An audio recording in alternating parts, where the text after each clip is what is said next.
15টা সুন্নত মুখস্থ রাখতে হবে। 1 নাম্বার সুন্নত ফজরের সালাত জামাতে পড়তে হবে। 2 নামাজ মুনাফিকদের কাছে সবচেয়ে কঠিন, একটা হচ্ছে ফজরের নামাজ আর একটা এশার নামাজ। 2 নাম্বার সুন্নাহ হচ্ছে আসওয়াক, মেসওয়াক করা। মাতহারাতুন লিল ফাম মারদাতুন লির রাব, মেসওয়াক করলে দাঁত পরিষ্কার থাকে, আল্লাহ খুশি হয়ে যায়। বিশ্বনবী বলেছেন যদি আমার উম্মতের জন্য কষ্ট না হতো প্রত্যেক নামাজের আগে মেসওয়াক করা আমি ফরজ করে দিতাম। সুবহানাল্লাহ। মেসওয়াক ছিল বিশ্বনবীর জীবনে শেষ আমল। এই মেসওয়াক করে বিশ্বনবী শেষ নিঃশ্বাস ত্যাগ করেছেন। বিশ্বনবী বলতেন নি'মা সিওয়াকিয়া যাইতুন ফাইন্নাহু সিওয়াকি ওয়া সিওয়াকুল আমবিয়া মিন ক্বাবলি।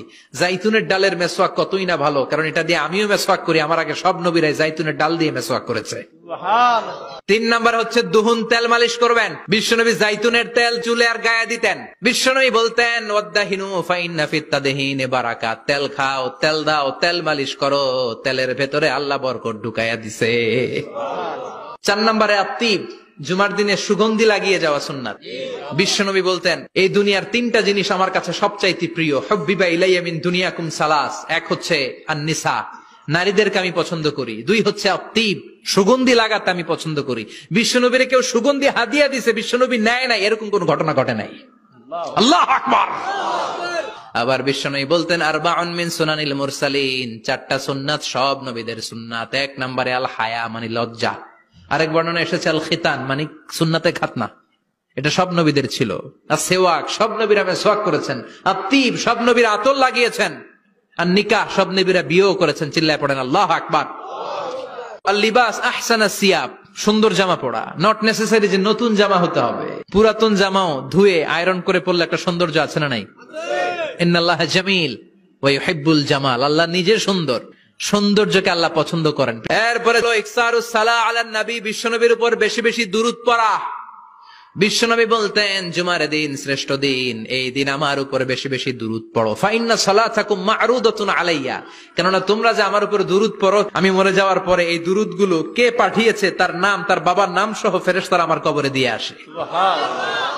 সাহাবারা বললেন ইয়া রাসূলুল্লাহ কাইফা সালাতুনা মা'রুদাতুন আলাই, আপনি মরে যাওয়ার পরে আমাদের দুরূদ কেমন করে আপনি দেখবেন? ওয়াকাদ আরিমতা, আপনি তো পচে গলে মাটির সাথে মিশে যাবেন। বিশ্বনবী বলেন ইন্নাল্লাহা হাররামা আলাল আরদি আন তাকুলা আজসাদাল আম্বিয়া, নবীদের লাশকে খেয়ে ফেলা, নবীদের লাশকে পচিয়ে ফেলা জমিনের সব মাটির জন্য আল্লাহ হারাম করে দিয়েছে। এরপরে বিশ্বনবী বলতেন জুমার দিনে সূরাতুল কাহাফ পড়বা, কাহাফ পড়া সুন্নাহ। বিশ্বনবী বললেন সূরাতুল কাহাফ যে তেলাওয়াত করবে ইয়াকুনু লাহু নূর, এই সূরাতুল কাহাফ কিয়ামতের দিন তার সামনে বিশাল একটা আলো হয়ে আসবে। এই আলো দিয়ে পুলসিরাত পার হয়ে ওই বান্দা জান্নাতের ভেতরে ঢুকে যাবে।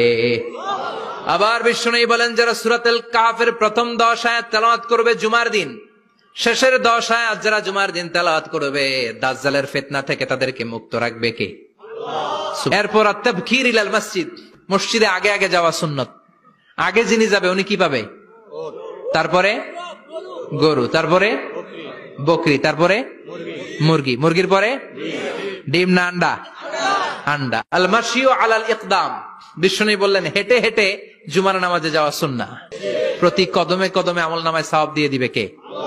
এরপরে বিশ্বনবী বললেন আদামু তাখাত্তি রিকাবান নাস, মানুষের ঘাড় ডিঙ্গিয়ে সামনে না যাওয়া সুন্নাহ। অনেকে জুমার দিন আসে সবার শেষে বসতে চায় সামনে, এরকম ডাকাইত আছে না নাই? বিশ্বনবী জুমার খুতবা দিচ্ছেন, হঠাৎ এক সাহাবী সব সাহাবীর ঘাড় ডিঙ্গিয়ে ডিঙ্গিয়ে সামনে আসতেছে বুলেটের মতো। বিশ্বনবী বললেন থামো, এজেলেস বসো মিয়া, ফাকাদ আযাইতা ওয়া আনাইতা, আসছো দেরি করে আবার মুসল্লিদেরকে কষ্ট দিচ্ছ। যেখানে জায়গা পাবেন ওইখানে বসবেন, মানুষের ঘাড় ডিঙ্গিয়ে সামনের কাতারে যাওয়া এটা ঠিক না। এরপরে বিশ্বনবী বললেন দুখুলুল মসজিদে রাকাতাইন, জুমার নামাজের দিন মসজিদে ঢোকার পরে 2 রাকাত পড়া সুন্নত। কয় রাকাত? 2 রাকাত। এরপরে বিশ্বনবী বললেন ইনসাত, চুপ থেকে খুতবা শুনবা। তাহলে জুমার নামাজে কথা বলা যাবে না, কেউ কথা বললে চুপ করো, এই কথাটাও বলতে বিশ্বনবী নিষেধ করেছেন। চিল্লায় বলেন ঠিক কিনা?